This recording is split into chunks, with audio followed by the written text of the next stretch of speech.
স্বামীর যত্ন নিয়েন, স্বামীর জন্য সেজে গুজে থাকিয়েন না, ওকে বাধ্য করিয়েন না নতুন জামা কাপড় কিনে দিতে। আপনার যতটুকু জামা কাপড় আছে ওখান থেকে সবচেয়ে ভালো জামাটা রান্না বান্না শেষে জোহরের নামাজ পড়ে সবচেয়ে ভালো জামাটা পরিয়েন। আপনার বাসায় যে অমুক তেল লাগবে তমুক তেল লাগবে চুলে দেওয়ার জন্য ওকে বাধ্য করিয়েন না। যেই তেল আছে চুলে যদি তেল দেওয়ার অভ্যাস থাকে ওখান থেকে একটু তেল নিয়ে মাথা আছড়াই নিয়েন। আর আপনার উপস্থিত যে জামা কাপড় আছে ওখান থেকে ভালো জামাটা পরিয়েন। স্বামী যখন ঘরে ঢুকবে মুচকি হেসে ওকে সালাম দিয়ে রিসিভ করিয়েন। ও যদি সালাম দিয়ে ঢোকার জ্ঞান রাখে, যোগ্যতা রাখে, অতটুকু ইবাদত করার যদি ওর মন মানসিকতা থাকে তো থাকলো, আর নাহলে আপনি ওকে রিসিভ করেন হাসি মুখে। ও গোসলে যাওয়ার আগে গামছা লুঙ্গিটা টয়লেটে দিয়ে আসিয়ে, গোসল থেকে বের হওয়ার সময় গামছা অথবা তোয়াল্লা দিয়ে প্রয়োজন হলে দিয়েন। এরপর জিজ্ঞেস করিয়েন ভাত কি খাবে এখন নাকি একটু পরে।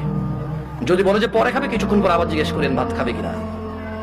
ও যদি পছন্দ করে যে ওর বাবা মা বোন এদের সাথে ভালো আচরণ করা যদি ও পছন্দ করে আপনার পক্ষ থেকে, আপনি ওর বাবা মা বোন এদের সাথে ভালো আচরণ করিয়েন। ওরা যতই কটু কথা বলুক আপনি ওর বাবা মা বোনের বিরুদ্ধে ওর কাছে বিচার দিয়েন না। যদি ও পছন্দ না করে বিচার একটু সহ্য করিয়েন। যখনই আপনাকে বিছানাটাকে যাবেন কখনো রাগ করে বাপের বাড়ি চলে যাবেন এটা বলবেন না।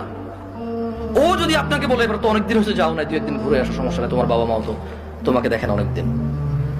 আর বাপের বাড়িতে চলে গেলে এক দুই দিনের মাথায় বলিয়েন চলে আসবো নাকি। ও যদি বলে চলে আসো তাহলে ও যাবে অথবা আপনার বাবা এসে দিয়ে যাবে।